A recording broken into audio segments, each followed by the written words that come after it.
et merci de regarder avec beaucoup d'attention votre chaîne de télévision T6 Design, de votre émission Mon Parcours qui prend son envol. Mon Parcours ce jour reçoit un jeune, il est serviteur de l'Éternel, il est prophète. Avec lui, on va découvrir son parcours. Prenons d'abord notre page publicitaire. Juste derrière, on se retrouve.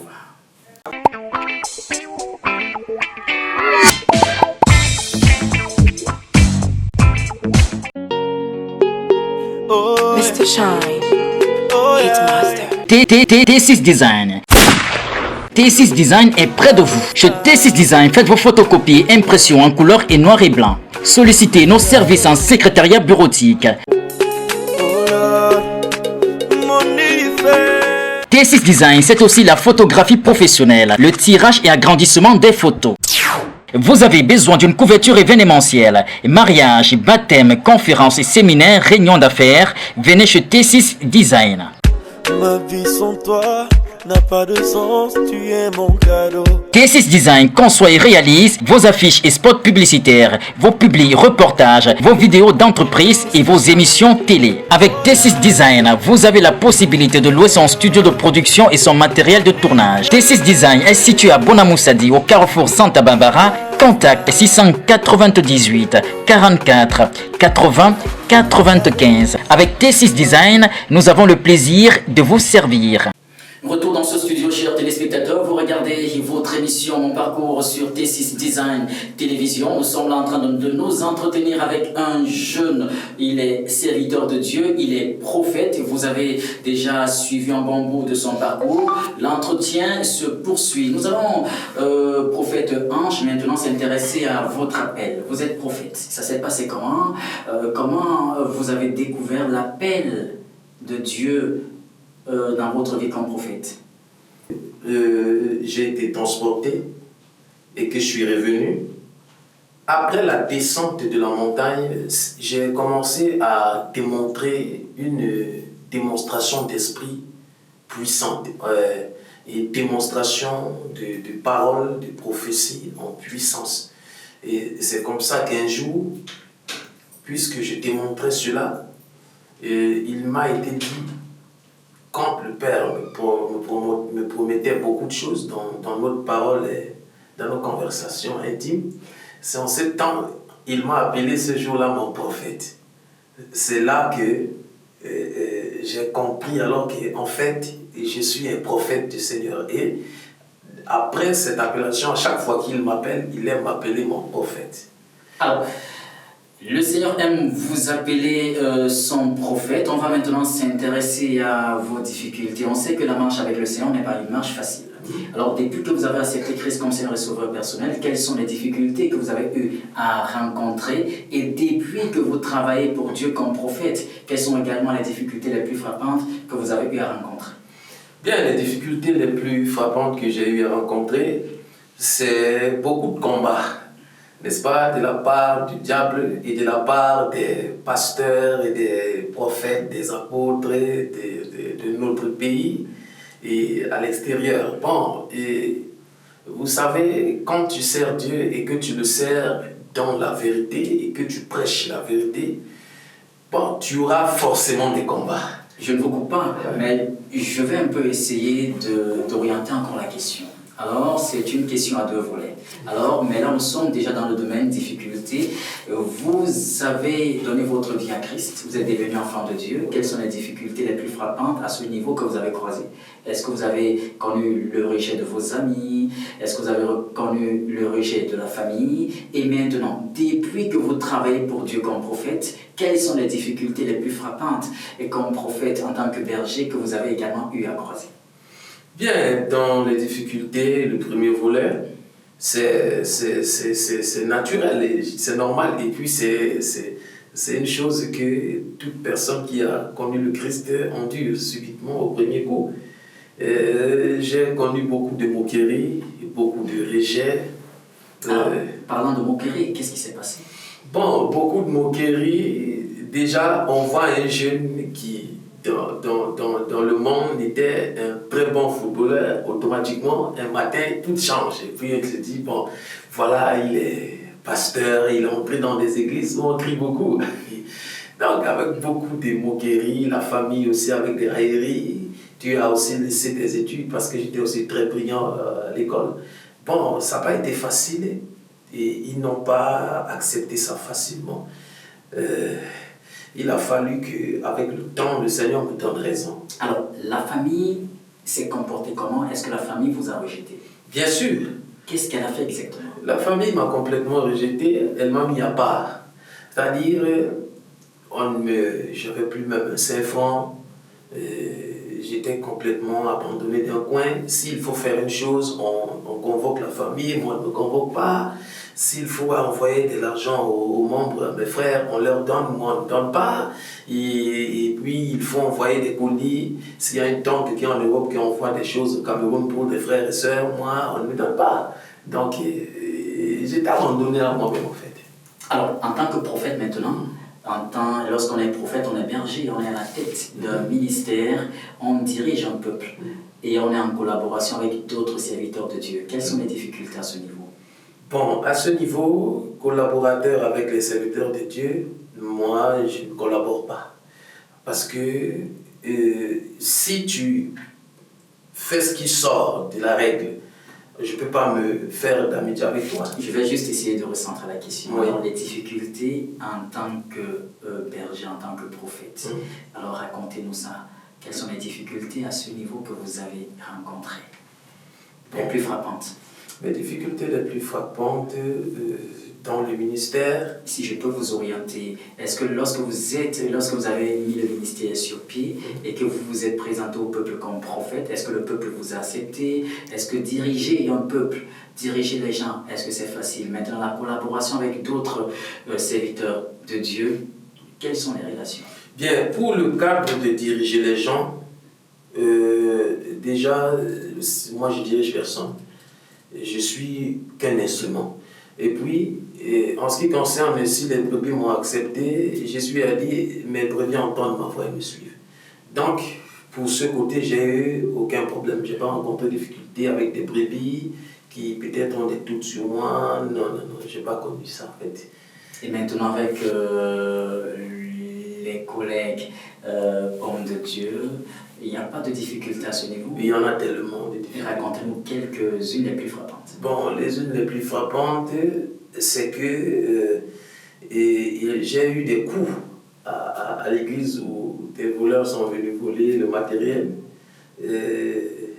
Ça, c'était la marque et signature d'un apôtre qui était juste à côté de moi. Bon, il y en a tellement, ils refusent que l'évangile selon Christ soit prêché.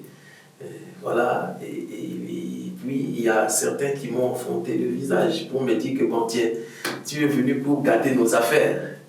Bon, on a toujours de problème à ce stade. Ils essaient de me mettre les bâtons dans les roues à tous les niveaux.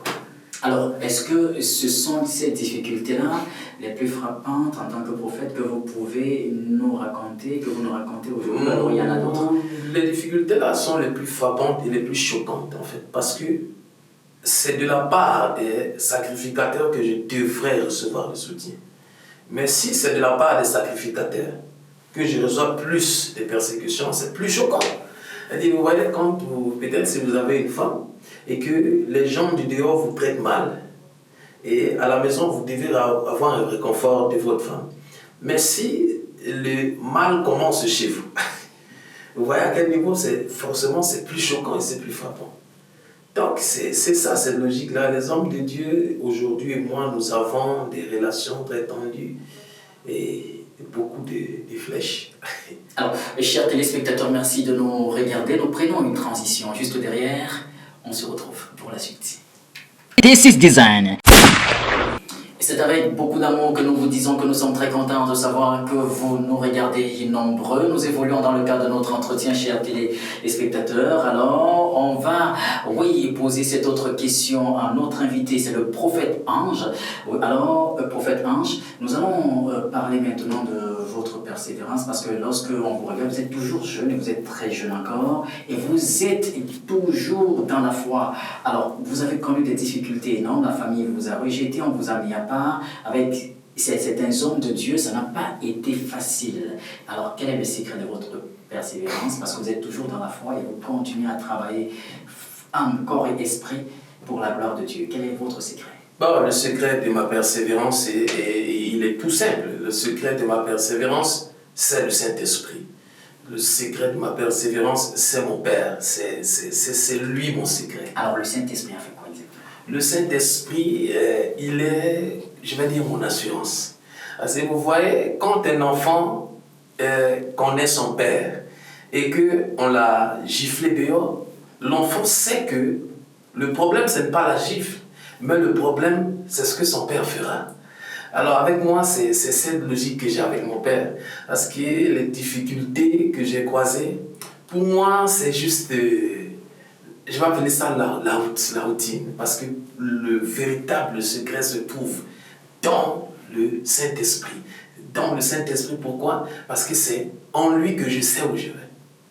Alors donc, vous voulez nous faire comprendre que vous n'êtes pas prêt à abandonner la foi? Je ne suis même pas disposé, parce que s'il faut dire être prêt à abandonner, il faut envisager déjà ça. Moi, j'envisage même pas encore ça, et puis je ne suis pas convaincu que cela sera envisageable. Alors, chers téléspectateurs, nous sommes toujours très contents de savoir que vous nous écoutez, que vous nous regardez. On va évoluer dans le cadre de notre entretien. Alors, nous allons maintenant parler des victoires. On sait qu'avec Dieu, il n'y a pas que des difficultés, il y a également des très bons moments. Racontez-nous vos victoires les plus frappantes avec le Seigneur. Alors, tout à l'heure, je vous avais dit que mon secret, c'est le Saint-Esprit qui est le secret de ma persévérance. Pourquoi? Parce que dans cette persévérance-là, il est très bon de marquer aussi mes victoires. Parce que depuis que le Seigneur est avec moi et que j'ai commencé ce ministère, ou alors le Saint-Esprit n'a jamais échoué avec moi. En toutes choses, il y a des délivrances, il y a des guérisons, il y a des miracles, il y a des prophéties, il y a des destinées rétablies, il y a des gens qui sont sortis de la main de Satan.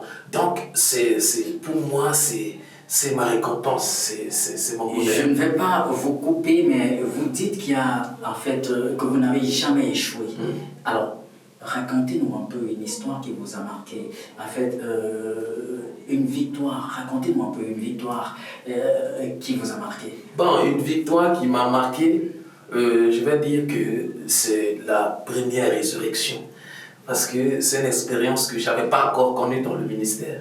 Par contre, les autres qui avaient des problèmes de cancer et tout ça, c'est des choses très faciles pour l'esprit qui m'accompagne.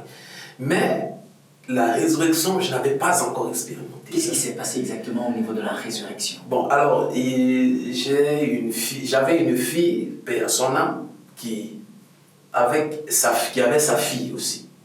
Sa fille est décédée chez elle, et c'est comme ça qu'elle porte l'enfant.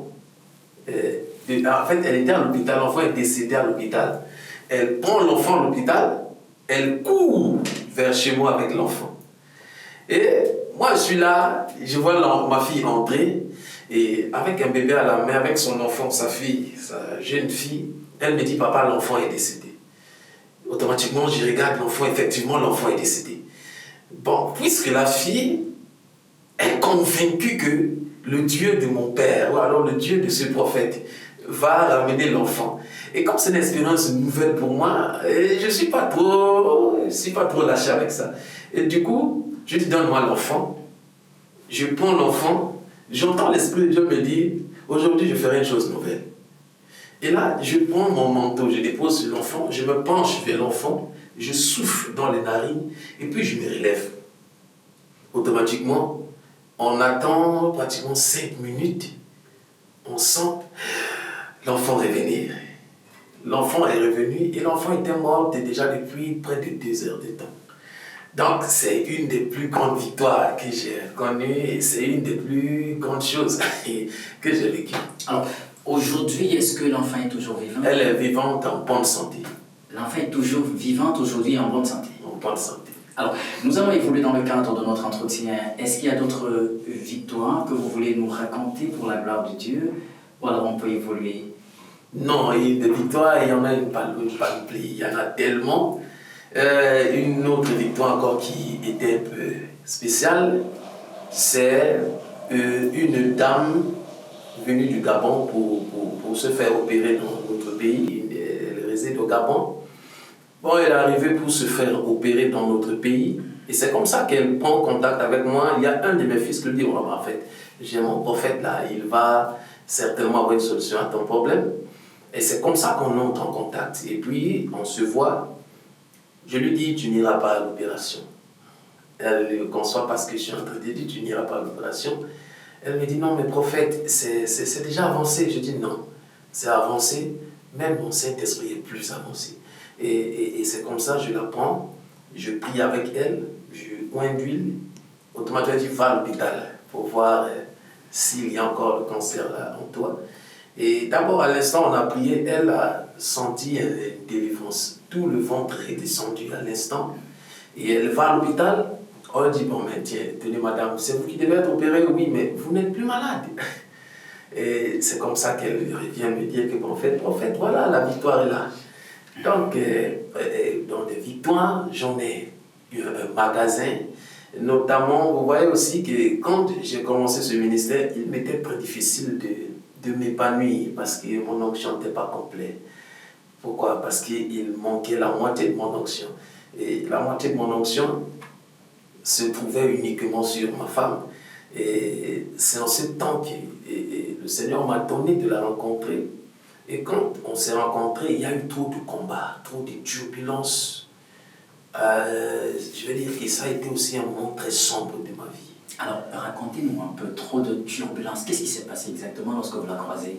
Alors, quand je la croise, vous voyez, elle avait une autre vie avant moi.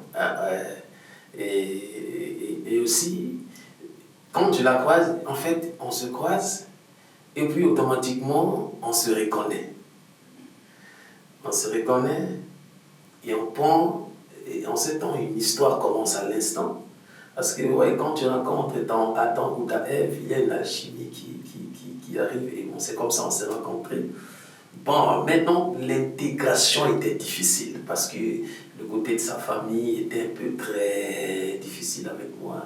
Parce qu'on disait, non, c'est un magicien, c'est un sorcier, c'est un ceci, des difficultés, des sabotages et tout ça. Et puis, des gens qui se sont immiscés encore, qui se sont attachés pour détruire cette relation-là. Mais le plus important, c'est qu'à la fin, comme le Seigneur a dit, la fin d'une chose, il vaut mieux que son commencement. Et à la fin, le Seigneur m'a donné de remporter cette partie importante de ma vie. Parce que si je n'avais pas eu cette victoire, forcément, je ne serais pas un prophète épanoui au sommet de son onction aujourd'hui. Donc, je crois que cette partie est une, je vais dire, s'il faut faire un classement, je dirais, la deuxième plus grande victoire de mon existence. Alors, est-ce que vous pouvez faire comme ça, je ne sais pas, envoyer une très belle parole à madame? On espère qu'elle va regarder cet entretien. Est-ce que vous pouvez lui envoyer un mot doux? Oh, effectivement. Généralement, moi, je l'appelle mon Olivier. Parce que c'est d'elle que je tire la source de ce que je suis aujourd'hui. Vous voyez, elle épanouit mon onction. Parce que sans cette huile qu'elle porte, mon onction ne coulerait pas. Donc, elle sait que quand j'ai besoin de me ressourcer, je m'en vais vers elle. Et je vais avoir la force dont j'ai besoin. Donc, elle est mon Olivier et elle restera. Alors, chers téléspectateurs, on évolue avec beaucoup de joie dans le cadre de cet entretien. Nous allons maintenant toucher le dernier volet de notre entretien. On va parler de vos ambitions. Vous êtes encore jeune. Vous avez certainement des ambitions avec le Seigneur. Est-ce qu'on peut les connaître? Mes ambitions, c'est en fait mon ambition. Je vais appeler ça mon ambition. Parce que mon ambition, c'est la vision que le Seigneur m'a envoyé faire. C'est ma mission que le Seigneur m'a envoyé faire. Alors, ma mission est très simple. Je suis venu présenter le Christ aux gens. Parce que le Seigneur a remarqué que les gens ne le connaissent plus. Et les gens sont déçus, beaucoup. Et les gens ont perdu confiance au Seigneur. Donc, le Seigneur m'envoie pour élever la confiance. Le Seigneur m'envoie pour laver l'honneur de son Église. Le Seigneur m'envoie pour sortir les âmes n'est-ce pas, de leur déception et de leur amener à une joie. Voilà pourquoi le nom du ministère correspond beaucoup à ma vision. Alors, parlant du nom du ministère, est-ce qu'on peut le connaître? Oui, le ministère s'appelle Hosanna. Il est situé où exactement? Il est situé à Douala PK10, foyer Ankam, après les sœurs dominicaines, Colonel. C'est là-bas que l'église est située, Hosanna. Comme le nom le signifie, Hosanna, c'est des cris de joie, des cris de bonheur, des cris de paix. Et donc le Seigneur m'envoie le faire connaître afin que les gens aient la paix, la délivrance, la restauration, des guérisons et des prodiges. Voilà ce que le Seigneur m'envoie faire. Alors, parlant d'ambition, vous avez terminé, ou alors il y en a, vous avez terminé de nous parler de vos ambitions? Bon, non. Je vais encore situer un petit détail qui est très important. C'est que le Seigneur m'envoie aussi pour consoler ceux qui ont les cœurs meurtris, ceux qui ont été déçus et blessés par l'Église. Je suis venu vous porter une nouvelle, c'est que le Christ m'envoie vous dire que votre temps est venu. C'est terminer le temps des arnaqueurs, des églises qui ont divisé les maisons, des pasteurs qui ont commis beaucoup de dégâts, qui vous ont fait être des idolâtres, parce qu'il faut le dire. Vous, aujourd'hui, l'église est un lieu de commerce. On vous vend des huiles à des prix exorbitants, des eaux à des prix exorbitants, des bracelets et tout ça. C'est des formes d'idolâtrie. Le Seigneur est venu pour changer cette image que les gens ont de l'église. Merci, chers téléspectateurs, d'avoir été nombreux à nous regarder. On vous a dit que les contacts, oui, vont s'afficher au bas de l'écran. Si vous voulez entrer en contact avec le prophète, oui, vous aurez l'occasion d'appeler aux contacts qui ont été affichés au bas de l'écran. Nous sommes arrivés à la fin de notre entretien. Prophète, merci d'avoir accepté notre invitation. Merci beaucoup à vous aussi. Quel est votre mot de fin? Mon mot de fin, c'est que le Seigneur va faire de grandes choses et je crois qu'au travers de cet entretien, le Seigneur va prendre un envol vraiment éclatant dans notre pays, dans les nations alentours. Et tout ça pour la seule gloire du nom de Jésus. Et chers téléspectateurs, c'est terminé. Retrouvons-nous la prochaine fois avec une autre édition de votre émission Mon Parcours.